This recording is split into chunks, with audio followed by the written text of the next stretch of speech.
right, guys, we are back with another great episode of Basscast Radio. I am your host, Brian, and with me, as always, for the most part, 85% of the time, if he ain't I out there don't know. shooting videos for you guys. This year it might be 60. All right, so we'll go 60. He says 60, not me, guys. Hank the Bass Geek, what is going on, brother? Yeah, man, just another day in paradise. You know how it is. Living the dream if the dream is a nightmare. There you go. I understand that. Wow. Well, I mean, I'll be honest, guys, there's nothing to report here at the basscast.com except for this weekend. We have a kayak tournament. And if you don't want to fish the kayak tournament, we'd love to see you at our sponsors in Lexington, Virginia, Journey Outdoors. We should be up there probably around 2:30 if everything goes well. If we don't cancel it, so please pay attention to that. To be honest, I don't think we're going to cancel because it's low already. So as of right now, we actually needed to rain an extra day on top of what it's not going to rain, which would be all day Saturday. So yeah, the river is low down here. So wow. Yeah. So it needs to come up another foot, but I still think it'd be good for fishing. You're gonna find some holes, help a little bit better. And as long as it's not crazy water, I think we'll be a-okay. So, but Geek, what's happening in your world, man? Oh man, thinking about trying to roll out, maybe start pushing out 3 long play videos a week in July. Okay. We're ramping up to that. I don't know though. We're going to see about that. We'll see how it works tomorrow. Tomorrow, when I go out to film, will be a big part of it. For you guys listening, just dropped a new video yesterday talking about big freaking worms, the BFW, and that video, you really need to check it out. We focus on one worm by a company called J Bros, and it is like no other 10-inch worm you have ever seen. Really makes it versatile in what you can do with it. So check it out. There's not a whole lot of companies that make the big old worms like you used to see back in the. Do I want to say Stone Ages? Yeah, but they're not Stone Ages. But I mean, back probably when my parents fish. Because there's another company, I won't bring it up because you have yours, that we all know made one that freaking big. Oh yeah. Listen, you can mention all the companies. I'm not sponsored by J Bros. It's like Mans, the big jelly worms, I know Yum. Yeah. I've actually got some laying around here somewhere. The what do they call that? The mighty worm, yes. It's like a 12-inch long straight tail, which I love on shaky heads. Good stuff, man. I mean, there's a lot of good worms out there. I know Strike King's got a version. So, but this one is, I'm telling you, it's completely different. And I've never seen one. And for you guys that watch my channel, you'll know the drinking game. So take a drink that is this girthy. There you go. All right, so head on over. Check it out. Make sure while you're there to hit the follow button. As always, hit the like button. You guys, YouTube, man, that's where it's at. That's where you guys can find Geek the most. Instagram as well. And he's on Twitter, guys, by the way, because we actually, it's crazy. We actually just followed each other like a week ago. But I mean, they're awful. But I mean, and a lot of you guys are starting to follow me on Twitter, so I appreciate that. A lot of guys are coming over and leaving some of the Facebook. It's the Basscast News on Twitter. If you want to follow us there, yep. We're up to almost 2,000 followers. Nice. So really, really appreciate you guys coming over and follow us there. The engagement's a little bit better there. A lot more comments there. So I kind of like the old Twitter world that I've tried to get more into. And it's just to be involved in more social networking media to help get our, what we're trying to do out there. And we appreciate all you guys for following us and listening to Basscast Radio. Guys, by the way, Basscast Radio, we have a group that's on our Facebook page. If you'd love to follow that, I try to post up who's going to be our guest for the week. Excuse me. And if you guys have questions for our guest, tonight we got Joey Nania on. And we're going to talk about his his Bassmaster Open win. So we're gonna have him on tonight from Lake Eufaula, however you guys want to say it. I probably dice it all up, but it's pretty cool. So, Joey Nania, everyone. The sun is dropping. What is happening, Joey? Man, we appreciate you coming on tonight's show and being a part of Basscast Radio. What's happening, man? You guys, check it. For you guys who are watching on YouTube, the dude's at a sick-looking cabin right there. I mean, yeah. He told me he's hanging out with family and friends, so we really appreciate you taking a little bit of time and talking with us. How many podcasts have you done so far, Joey? I've done several radio interviews and podcasts, and I've got 4 more scheduled. But It's been kind of a whirlwind. And the last time I won, I was at home after I won, and so you have good Wi-Fi and good cell service, and it's easy. Yeah. This one, I'm in the Northwoods of Wisconsin, and so it's been a little bit of some difficulties there, and I've had to take some time. I've been working on my YouTube channel, editing these videos, and I've got my first one posted today from day 1. Oh. And I'm going to do day 1, day 2, and then day 3, and I'll have most of day 3 on there. My GoPro stopped working 3/4 of the way through the day, which I hate when I hear that. I'm watching a video and they're like, "Oh, my camera stopped working." And I'm like, "I know, man." Yeah, but hey, GoPros, they're such good quality devices. Yeah, that's right. Yeah, they work great until they don't. So, but I am in northern Wisconsin, and my cell service is limited, but my Wi-Fi is pretty good. So, yeah. Guys, you only won this Eufaula event by like a pound. It wasn't a whole lot, a little over a pound. It wasn't much by my boy Trey McKinney, which we've had on the show as well. Yeah. So I mean, heck of a win to you, brother. You're going back to another Bassmaster Classic. So that's pretty freaking cool. Oh, yeah. I'm excited about it. All right. Before we dive into the event, if anybody doesn't know who you are, and we don't really know who you are, we'd like to get a little back information on you. Who you is, where you from, how'd you start the whole world of bass fishing, who got you involved? A bunch of great questions like that, and we'll elaborate from there. Cool. Yeah, I started fishing when I was a little tiny kid. I'm from Washington State originally, and I started fishing when I was like 2 weeks old. My dad took me down on the dock and took me fishing. He literally waved the fish in front of my face when I was in a car seat when I was first born. So I've been obsessed with fishing my whole life, and I grew up on a lake. I was really fortunate to, have a dock in the water, but it froze for half the year in Washington State. So that was a bummer as I got older, having to take those breaks, but it almost fueled my passion for it more, like having to take so many months off when it was opening day of fishing season. It was like better than Christmas to me when opening day of fishing season was happening. And my dad would get me, like, they would have the Trout Blue Ferry would come, and the Trout Blue Ferry would bring you fishing stuff. And so it was I know, it's pretty cute, isn't it? That's so funny. Yeah, you'd get fishing stuff and you'd go fish off the dock. And that's how I grew up to have a passion in fishing. My whole family fishes, like all my uncles, all my cousins, everybody fishes. And I have long, generational fishing genes on my mom's side of the family and my dad's side of the family, which is kind of crazy. Even bass fishing, 100 years ago, my great grandpas and stuff. Wow. So yeah, like crazy stuff. Like one of my great grandpas used to catch smallmouth in Canada 80, 90 years ago. Wow. So it's crazy stuff. And that's genetic. Apparently I just love to fish. That is awesome, dude.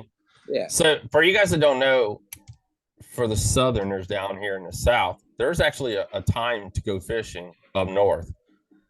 We're not used to that, Joey, because down here, I mean, it's 24/7. I mean, if there's no ice on the lake, which there's none, or snow on the road, these boys will be there. So it's definitely different here. Yeah, it is. And that was one thing, I grew up in a bass club. My dad actually got me into a bass club because I saw the junior Bassmasters when I was a kid, and I wanted to start fishing tournaments. And so my dad got us into a bass club called the Inland Empire Bass Club in Washington State. And there was a lot of great older members that took me under their wing.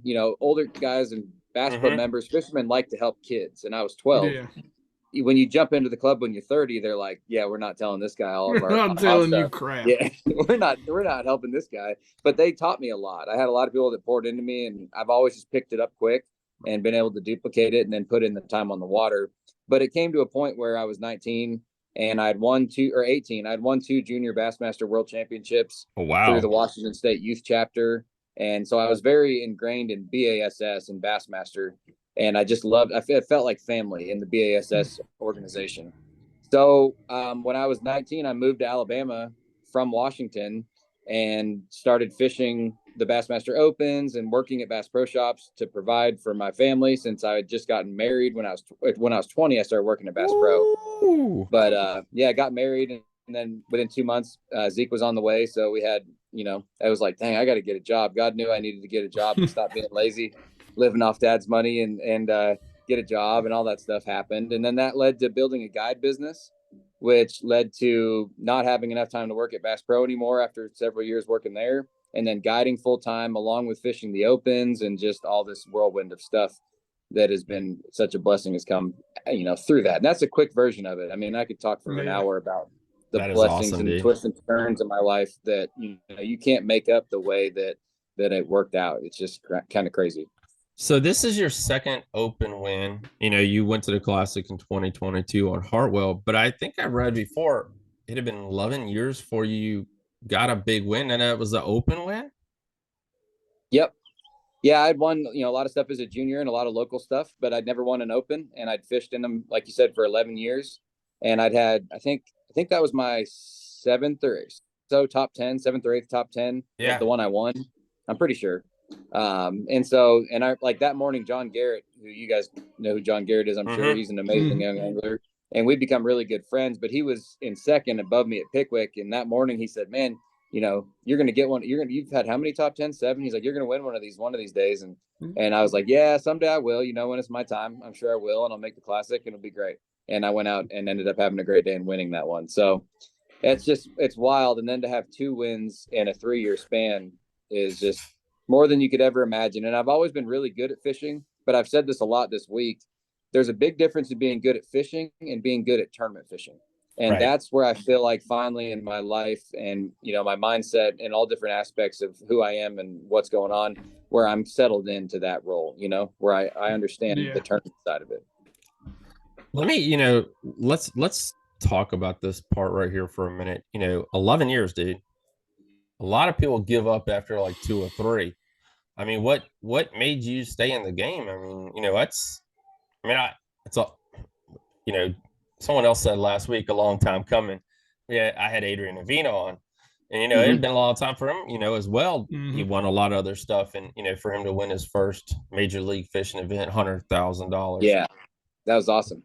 What made you stay in so long, man? So I've always been really content with what I had. Okay. And so having that contentment, the Bible says godliness with contentment is great gain. So I've always been very comfortable. And if I made a living fishing, I was guiding 150 to 250 days a year. I was doing social media. I had some sponsors that were giving me a little bit of money. And then I started, about 4 years into fishing professional tournaments, 5 years in, the opportunity to host a TV show called Sweetwater came, knocking at the door just from making friends and building relationships. And I just, I was making a living fishing, like I said, and my biggest income has changed multiple times throughout my career, but it's been a blessing to make a living fishing. And so all of a sudden it's changed. It went from Bass Pro Shops was my, I guess I've probably been fishing full time for 8 years, where that's all I did was fish. Okay. And so it went from guiding being my biggest chunk of income to the TV show and guiding being mixed to sponsorships getting better from the TV show opportunity with Z-Man and Battleborn and Motor Guide and a bunch of great companies. And then that turned into all of a sudden you start having the tournament success on top. And it was like, man, it just all, starts rolling. And then there's still so many humbling moments and ups and downs, even in the last 2 years. I've had a couple of bad finishes last year. I 0-0 at a tournament last year, Wow. And sometimes you need to be humbled. Oh, yeah. It's important, and you got to take it, and you got to look at the bright side and at the blessings that you do have and not worry about those tough tournaments. I mean, fishing's a terrible sport. It's a great hobby, but it's a really difficult sport. It's stupid. We're trying to fool a fish into eating a lure. Like if I hit the ball in the hole when I'm golfing, the hole doesn't jump out of the ground and throw my ball. Yeah, and you're not blindfolded when you do it. Yeah, which it's horrible, we're a little less with forward-facing sonar. We might not necessarily be blindfolded, but I told somebody I was on a podcast the other day, and somebody was talking to me about forward-facing sonar, and I said, I've had mine for about a year, and I said it's really incredible. It's a great tool. I said, everybody that hates on it, I said, let me explain to you this way. I said, when you go out there and you see actually how many fish are in the lake you're fishing, you come yeah. to realize either A, you suck, Yep. or B, you're not as good as you think you were when you've Yep. seen all those fish, because you don't get about a quarter of them to bite. So if that much, that might be generous. Oh yeah, But, it's true. There's an art to making them eat, and it's exactly. made me a better angler because I've had to be crafty to get smarter fish to Yes. bite. Yep. So, and then really honestly, the time on the water with guiding and Yeah. putting in those gosh. countless Yeah. hours. I used to, I was told once a long time ago that guiding is not a good thing for a professional tournament fisherman because the mindset of catching numbers of fish versus big fish, that is not the case with electronics. Once the electronics became so popular with forward-facing sonar, Yeah. the last 3.5 years have been a crash course in live scoping and learning how to do it, and learning how to not myself do it, but I can coach somebody how to do it. And that's hard. Yeah. Like, it's one thing for me to be able to do it, but to tell somebody standing next Yeah. to me, point here, do this, do that. It's like, let it sink. Okay, stop, hover, wind. Like, Yeah. it's a crazy game. And it's really helped me. Like, it can be tiring teaching people how to live scope, but I love to teach and I love to see them succeed. Yeah. And I still love guiding. I'm not going to quit guiding just because I won another professional tournament, Right. It's all an you opportunity. only won $48,000. That's right. Yeah. And some bonuses and the classic and stuff like that. Yeah. And that stuff goes by quick in fishing. People don't understand, in the world of bass fishing, that's a couple tanks of gas. I mean, yeah. At a tournament. Yeah, it's a huge blessing for my family. Yeah. And I would say this, if you can make it like this in your tournament career for any young anglers, I don't rely on tournament winnings to make a living. So fishing in the opens, I don't have to rely on tournament winnings to make a living. And I have great sponsors that support me. And so if I get a good check, it's a bonus. And so when you have a season, like the last 3 seasons have been good financially, every one of them pretty much. And so it's just a huge bonus, and it allows my family to just be able to spend more time together. And it allows me to have a little bit more relaxed time. I don't guide on Sundays because I want to be with my church family and with my family. So it gives me that kind of freedom too, but I still want to work hard. I'm not a lazy person, and I like working. I'm not going to quit guiding just because I won a chunk of money. Or let me ask well, as well as I do, to make a living in the fishing industry, you have to diversify your income streams. There's no one way to be able to financially support you and your family in the fishing world. I mean, it's just there's just not. So you're right on with that for sure. So with all that you had going on, like I said, the Sweetwater TV show and the guiding, was there ever a time that you said, I think I might just walk away, not necessarily from fishing, but from the tournament side of it, because it does kind of drain you mentally when you zero a few times and have a bunch of, have a few bad finishes. Yep. And you're like, well, all right, think about it like, all right, well, maybe I have a chance. I mean, it's flipping a coin. I mean, just like you said, times come. Was there ever a time when you said, let me reconsider this whole thing?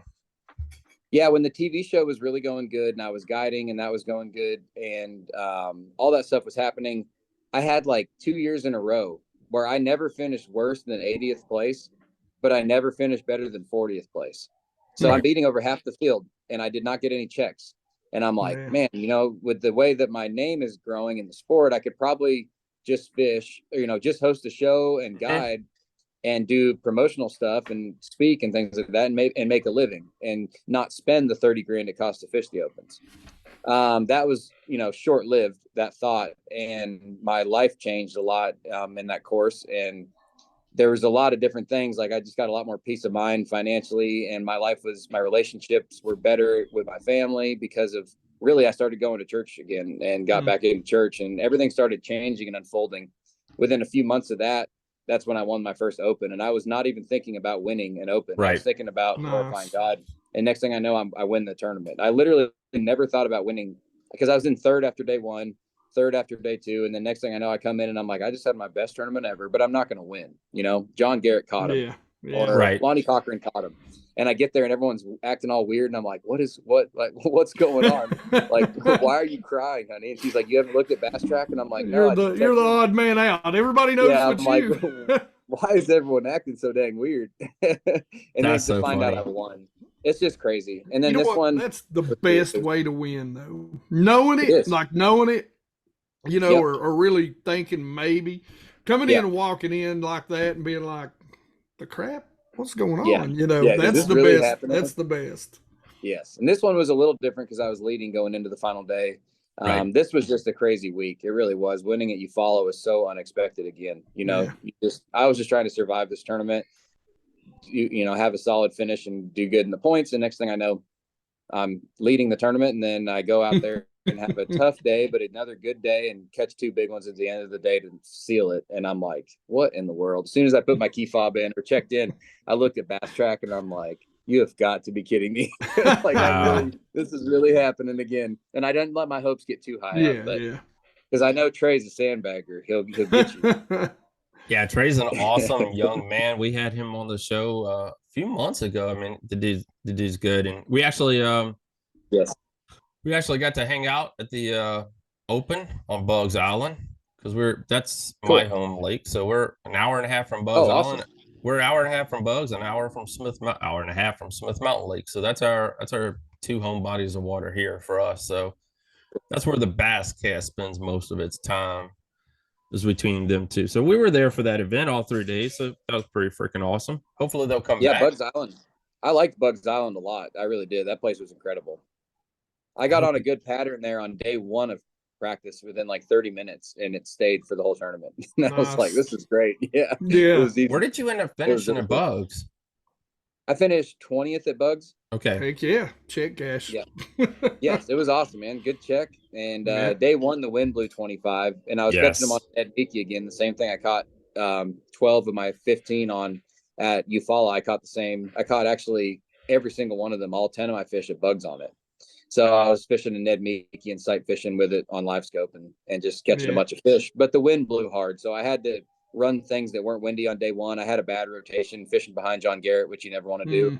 And then day two, I think he was fishing behind me, which isn't that fun either. So I had 11 something day one and 14 something day two, and finished 20th at the Bugs. But it's been a good season since the first Eufaula, the Eufaula Alabama event. It's been really good. That is awesome, dude. Yeah, I really, hope that they return, the Opens return to Bugs, because it was a really good turnout. And yes, guys, if you weren't there and didn't experience that whole thing, on day number one, I was wearing a heavy hoodie.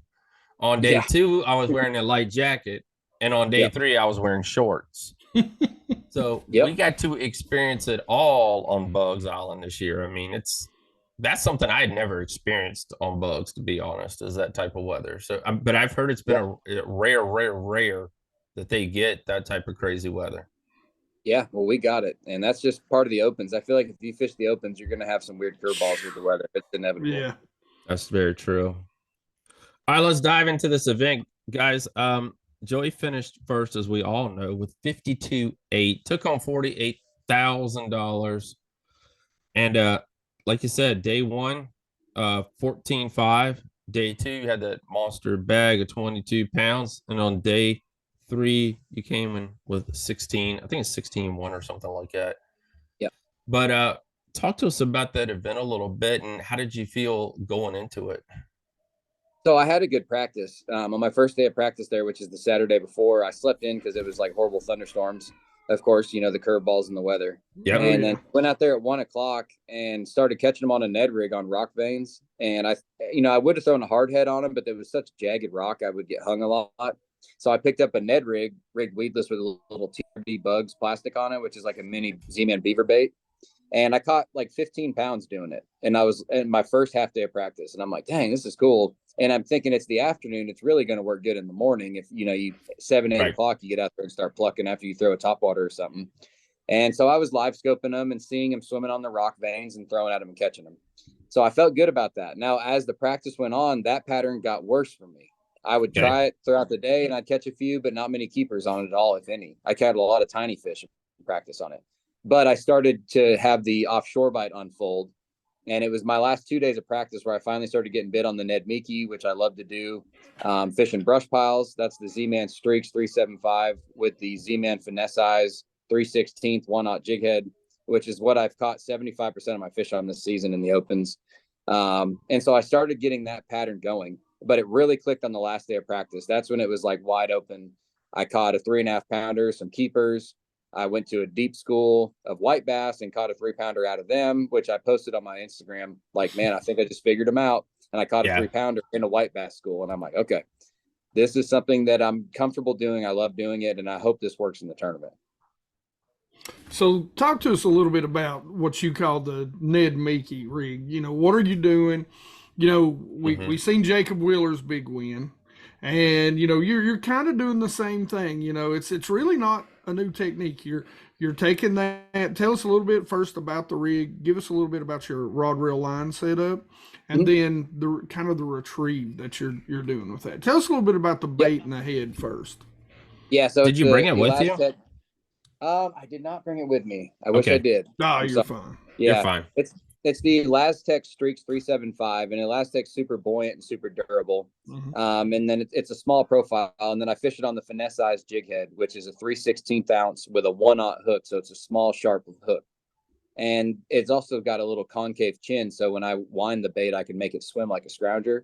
And even when I'm just hovering it and teasing it, it's still, you know, it has a lot of action. And the Elastec, it floats, so it makes it sit, you know, perfectly horizontal. So there's a lot to, you know, just like about it. Now the color match is perfect. I match the jig head with the greenback color to the shiner colored jig head in a lot of cases, or the smelt colored jig head to the smoky shad or the smelt colored bait. So I can color match it. So it's just a beautiful presentation. And I've just learned over the years that bass eat small shad year round on 90% of the lakes we fish. So I've caught them in Florida on it. Like if I can get that bait above a fish's head and hover it above him, it's like crappie fishing, and I can tease them into biting it. And predators are going to at least come up and sniff it. They don't always eat it, but they're going to come look at it. Yeah. And that's one of the biggest keys to the whole thing is I'm just comfortable doing it, and it works really good. And getting that bait to hover is one of the keys, and I'm sure that Elastec really helps. So talk to us a little bit about what was the depth that the fish were targeting. And you know, I know that weight and that Elastec really plays a big role in being able to cast it out there and not having to move it horizontally or vertically that much. And were you imparting a little bit of shake to it? Yeah, I call it tickle winding is what I do. I sometimes when I'm out there, I say it in a Japanese accent. I say, "Oh, ticker wine, ticker wine." Yeah, ticker wine. Because I feel like I'm that is awesome. Yeah, I love watching like Taku fish, and I love watching Japanese guys. The funniest thing is in the opens, I'll be fishing next to Kenta, and he's a little Japanese guy throwing huge glide baits and power fishing, and then I'm throwing a Ned Meeky and ticker wine. I want to get me one of those hairy dice and do that with it. Yeah, I know. I don't know if I can get into that. It doesn't look like a shad, bro. No, it doesn't look like anything. It is cool. But I just like, you know, it's just finesse fishing. And I do it, I call it power finesse fishing too, because I do wind it. Like at Bugs Island, I would be fishing stumps with it and plucking fish. And then I'd see a laydown and I would burn it over the top of a laydown and tease it over a laydown tree. Wow. So I wouldn't even pick up a wacky rig. I was so dialed on it. I just sling it over the tree, buzz it over the top, and then come up and get it. So I love doing it. And it is kind of power fishing. I use 10-pound vicious no fade braid. Okay. And I use a vicious 14-pound Tora fluorocarbon leader. And so I can really be hard on those fish when I hook them, and I can manipulate them and keep their head moving, and they always jump. And I can keep, you know, I can handle them, and I can keep their face moving in the direction I want, keep the momentum going, and really put pressure on them. And so it's a great system. And then I throw it on a 7.3 medium light plus Temple Fork Outfitter rod, or TFO. TFO, baby. Yeah. TFO Resolve, and the Resolve model is just a perfectly balanced rod. I can feel everything. So I've got the rod, the Bass Pro Shops Platinum Signature Reel, the line from the main line to the leader. It's just all set up perfect. And it's a really good system, and it's something I'm confident in. I'm sure there were some other ways to get those fish to bite, but that just seemed like the best way this week. Was there certain, you know, the area that you were fishing and concentrating on, were they reproducing every single day, or were you having to move a whole lot, or what was your, you know, tactic? I didn't catch a ton of fish, honestly, like a ton of bass. I'd catch 30 to 50 crappie and white bass a day, but I wouldn't catch that many bass. I'd probably catch 20 bass a day, and 5 to 10 of them would be keepers. Yeah. So that was, that was kind of tough. Like, I mean, I wear fish monkey gloves, but still, you get your fingertips to get cut up, and like having to grab those white bass quickly. It was a pain, but I was fishing trees, like brush piles and trees. I had to find new ones every single day. Like day 2, I had 12 pounds pretty quick on some trees I'd found in practice. But day 3, I never got bit on those trees. I didn't catch anything off of them. So, and then also on day 2, I practiced a little bit once I had a solid bag, and because I knew I'd be getting paid. So I was like, I'm going to try to find some new piles in a creek I've never been in. I run in there and I graph up some piles. I fish them. I catch 2 3+ on them and get up to 15 pounds, which will be in my next YouTube video. And I'm like, okay, I found some great piles. I'm going to find more in this area. I found like 4 or 5 more piles and never got a bite in that area. But on day 3, guess where I got bit? On the piles that I didn't get bit on day 2. So there you go. That was like exactly how Lake Eufaula was. It was exhausting. It was everywhere you got bit the day before. You could get bit doing the same thing, but you couldn't get bit on the same place twice, except for one deep school I had where it was like a school of bass. But that was kind of the deal. I had to keep adjusting. And just because you don't get bit somewhere doesn't mean it's a bad spot. We all know that on our home lakes, but it's hard to mentally wrap your head around that on a lake you don't know. Like, I'm really going to fish somewhere I've never had a bite. Yeah. How do you mentally keep yourself in a game like that, man? Keep yourself from getting spun out, as we always say. It's a process of elimination as far as where the fish are on that day. If I can see with live scope from the bank and the shallow cover, from like stumps out off the bank to the trees and the lay downs and the brush piles out off the bank leading into the deep water, I can kind of eliminate water in my mind. And I know these fish swim. Like fish at Lake Eufaula, they didn't sit on a brush pile and live there. They swam past that brush pile and fed by it and then kept moving, is what it seemed like. Like I would catch 3 or 4 crappie and not see any bass in there. Then all of a sudden a bass would come coasting through and I'd hit him in the face and tease him out and catch him. So I mentally have learned over the years, you can't be afraid to fish something, even though you didn't get bit there in practice. And that's really important. It's helped me a lot. In a lot of tournaments, like, because I think about it, my best spot on Logan Martin Lake where I live, I might get bit there half the time or 75% of the time on one of my favorite places. So that means if I'm on a lake I don't know, just because I didn't get bit there doesn't mean it's not a good spot. And I trust my instincts of this place will hold bass. Like I know they get on this thing at some time. I just need to hit them at the right timing, and I can't be afraid to try it in the tournament. How was the timing during this tournament? Was there certain times a day that the fish were biting for you, where you were catching more of those keeper bass? Yeah. Well, I ended up having this one deep school that was all timing related. I believe they were running the water in the afternoon. Okay. And it was a deep school of white bass with a few big bass mixed in. And so when the current was running was the ultimate timing to be there. So I'd spend my last like 2 hours of the day fishing that deep school. And I'd caught 2 4-pounders on day 1. I caught a 4.5 and a 6.5 on day 2 on that place. So that was all timing related. Like I fished it on day 1 at 9:30 in the morning and I never got a bite there other than white bass. And then I pulled up there at 1 and caught 2 4-pounders. Oh, wow. So yeah, that was a big time timing thing. The brush piles didn't get good till later in the day. And then come to find out, I said I got on that Ned rig bite on the first day of practice, but in the afternoon, like the normal TRD bugs Ned. Yeah. So I had never caught him in the tournament on it, but I tried it early on days 1 and 2. Day 3, I had 12 pounds and I had nowhere else to go. So I pulled up at the ramp and caught 2 3.5s on shallow rock veins where I hadn't had a bite since Saturday. So that kind of stuff, it was cool. It's like, okay, apparently the afternoon was the timing on the rocks. For some reason, they just got up there at 8 in the afternoon. But it's the rocks probably get a little warmer and stuff like that throughout the day with the sun. I guess. I mean, the water was almost 80 degrees, so I don't think it was like a warm. Yeah, I don't think they were trying to be warm. It was something about the feeding. I talked to Tyler Williams, who caught them all on that bank, and he finished in the top 5. And he had like 19 pounds on day 1. He said every day he really didn't start catching them on those rocks with a jig until 9 o'clock.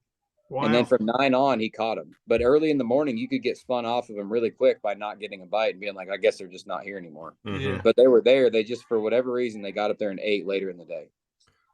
Yeah, a lot of guys were catching some of their main keeper fish later in the afternoons. Yep. Yeah, there's something to that. I don't think that place by the bank was by the ramp was current related. Right. But it's cool, those little clues. I've learned a lot recently in the last couple of years. Like the clues in practice that you don't put any weight into. Like that you think like, it's just a bite. Like it's not a huge deal, but I'm going to remember it. it's those little clues that you don't realize how that might turn out to be a winning clue as the tournament progresses. And so it's exciting to see that kind of stuff and to practice with that mindset. What are some of the things you brought it up? What are some of the things that you look for that you say, hey, I think I'm on something here. This is going to cash me a check? I love to have just a few areas, and I love to have kind of a game plan of places to catch them near the ramp, places to catch them in like 1 or 2 different creeks that I could run to. But I've learned I don't want to spread myself out too much. I don't have the mental capacity to run from one end of a lake to the other end on a lake that I don't know, and anywhere back and forth in between. Like on my home lake at Logan Martin, I can productively run from dam to dam in a tournament, but I've fished so much. I can't do that on Lake Eufaula or Bugs Island even. At Bugs Island, I would run down to the dam and I would fish down there by the dam, and I hate to say it on this podcast, but nutbush. Run down to, don't worry, you're not letting a secret out there. No, I know. It's just you don't want to catch them in nutbush, but you do. So I ran down to nutbush and I caught him in nutbush, and then I worked my way back up to the ramp. So I couldn't be going up and down and over and around. And so that's a big thing I've learned in practicing too, is just practicing smarter, not harder. I took a day off this week at Lake Eufaula, I slept in, I got off the water at like 10 o'clock because it was thunderstorming again.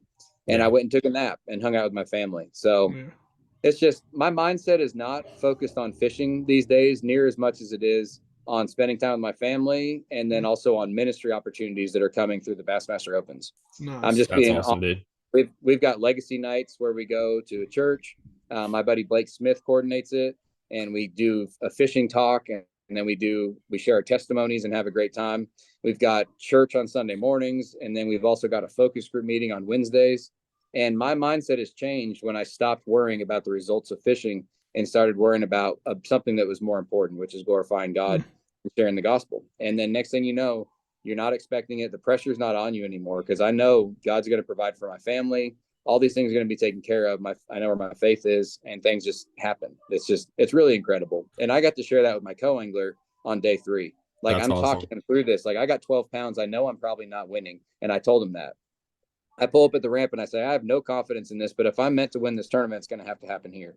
And I back to back 2 3.5s and win. And he got to see it, and he's freaking out in the back of the boat. It's like, that's awesome. Man? Yeah. Oh, it's wild, man. It's just crazy. So you brought up earlier the, after the 11 years that you've been fishing the Opens, that, you finally felt like life had kind of settled into a place where, things are starting to become easier for you. What's some of those things that, helped, you think, become easier for you, to where now you don't feel stressed, other than Jesus, and that's definitely great. But other than that, in your fishing, what else actually settled? That's really all of it. I used to have a lot of things that held me back mentally, addictions and things like that I've never really talked about that publicly. But I wasn't like a full-blown addict, and I'm careful using that word because some people are truly, so gripped by it, they can't quit it. I've had a lot of stupid addictions, and they were addictions that the world says is normal, that affects the way you are and the way you can be a family man, the way you can have a relationship with your wife. And they're all sin to me. And they were all things that I got used to doing. And it was like, oh, I'm not as bad as that guy, so I'm fine. Well, I don't compare myself to the world anymore. I compare myself to the Word of God. And so those kind of things getting out of my life were huge. For my relationship with my wife, I wasn't the spiritual leader of my home forever. And for a long time, and she was. And so I became the spiritual leader in my home, and that was a huge thing. And that's honestly, that's the only, I can't attribute it to anything else. My mindset, my confidence, there's nothing else but that. So it's just crazy. And then it's brought my talent of fishing full circle. I've always been good at fishing, and God made me love fishing for a reason growing up. I've always been good at it. And now he's blessing my tournament career and my family as well. So the whole thing is full circle. It's awesome. I got one more question maybe 2, but I got one more. What was your biggest takeaway from this event? My biggest takeaway from this event was just how amazing it is when you're not expecting to win and you win. I mean, even then, we left the tournament on Saturday afternoon and drove like 3.5 hours heading towards Wisconsin for family vacation. And my wife and I are just driving in the car like, did I really just win another one? Like, did that just happen? And so, I mean, just you never know when it's going to happen. But I believe a lot of the time those wins come when you're not expecting it, when you're not seeing it and trying so hard for it. There's a lot of guys that put in a lot of effort, and I want to see other friends of mine have success. I got a friend named Zeke Gossett that I love, and he's a great young man, and I want to see him have that success and have his heart draw closer to God, and then see him have success in tournaments. My buddy Miles Berghoff that fishes the Opens, I want to see him lead. And I want to see other people, feel and experience the love and the blessings that I've felt. So that's why I'm going to keep sharing it and keep fishing hard and just keep on walking. Yeah, we had Miles on, and it was a great show. New baby, got the new baby. So I mean, the man's got a whole lot happening. He does. Well, Geek, you got any questions? Man, he answered all my questions. You know me, I'm digging into the lures and the weights, and I'm, I like I said earlier, that's one of the things that I'm really getting used to. I've only had my scope now for about a year. About a year and a month now, and so I'm really, I've always been a deep guy. Live up here in Northeast Tennessee where everything's like this. It's 90 to 45 to 90. A flat bank is probably 45 degrees up here, so. Really, I'm really, digging into that and the brush pile stuff and, really starting to probe the stuff like that we have up here and learning. So it's fun. It adds a whole nother aspect to the sport. It really does. It does, and I'm up here where the Demiki rig's been a big deal forever and a day. And, that's how I learned it, was from the Elite Series tournament there that Wheeler won. So that's the first time I ever tried it. I tried the Z-Man Nedlocks jig head on with the Streaks 375 on, and that's why I called it Ned Mickey. And then they came out with the finesse eyes, and I got to use the prototype of it, and I was like, "This is the deal, guys. Going to bring it full circle." So. Yeah, it's really cool. I was out on the lake just yesterday, and I noticed that they were chasing bigger thread fin, and of course, they'll eat that small bait, but they were so dialed, and I think they were. This was a mountain like across from Tennessee into Virginia. Water temps were still like 73, 74 on that lake. And, they were out there, come up to this one spot where they start to gather as the temperature warms, and big dots suspended over 25, 35 in about 15. And they'd look at it if it came close to them. But I started noticing those pods, and I think there's a tail end of a shad spawn going on. And as those pods would come by, I noticed that in those pods that they were larger dots in those pods of shad. And I seen one jump a little bit later, and it was about a 3 to 4 inch, not a gizzard, but a thread fin. And when those pods would come real close, they'd swing at them a couple times, and that'd be it. And then they'd go on. And I was like, man, I don't have anything to match that quite right. But I found some today. I got some. I dug through the junk and I found them. So I'm going back out tomorrow, and I'm going to swing at them a little bit. That's right. So. But it's so neat, man. Just like you said, the weight and being able to make that bait hover and stay in their face. It's just, man, there's so much more to it than people realize. It's not so easy. Fun. If people want to go on a guide trip with me, I'm still guiding. Like I said, they can reach me through my website, which is Joey Fishing. And it's joeyfishing.com. I have a contact request form. And then, I'm very active on social media, and I like responding to questions. And I've had so much love and support this last week, and it's just incredible from friends and family and social media followers that truly love my family and follow us. So it's a family thing for us. My wife and I travel everywhere together with our 3 sons, and it's amazing to get to do it like that. So it's just a lot to be grateful for, man. And then you win a tournament, it just is gravy on top. Yeah, you're doing great, man. Like you said, the top 10s, you're obviously consistent. So, and that's going to end up paying off. So, that has paid off now. So, and that's what me and Adrian brought up as well. Adrian's always been Adrian Avino. He's been known as, I've been knowing him forever. But he was known as being consistent, always consistent, and finally it happened, and it happened for you. So congratulations, brother. Thank you, guys. Yeah, congratulations. We're great. It was great to have a movie star on tonight, guys. Sweetwater TV. Is that the life? Is that the lighting on me? I think the lighting is on you. It's the I tell her, they ain't enough lighting to help me in the world. You should sit on the porch. You'd look beautiful. Oh my goodness! I wish I could be there with you on the porch. That would be awesome. Yeah. But well, we're about to head to a baseball game. The Hayward Hawks are playing tonight, so we got to go eat a brat. Don't you know? I know you're there with family. You know, don't be taking no family investment advice with that big check, then. Okay, you got. Yeah. All right, guys, we're gonna be right back in one moment.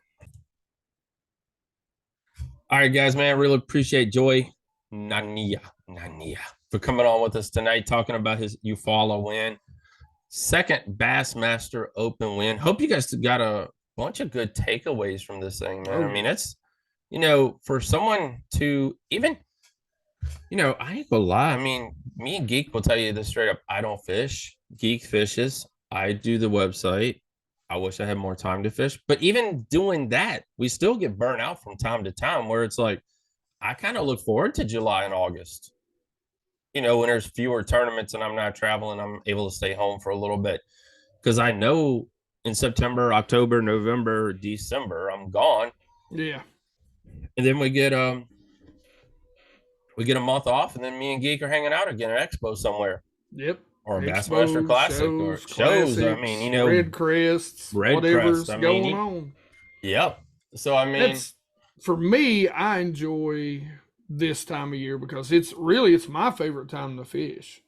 You know, I love to get up and go fish deep, and you know, I enjoy my electronics. I've done that forever. You know, I've grew up fishing ultra clear water.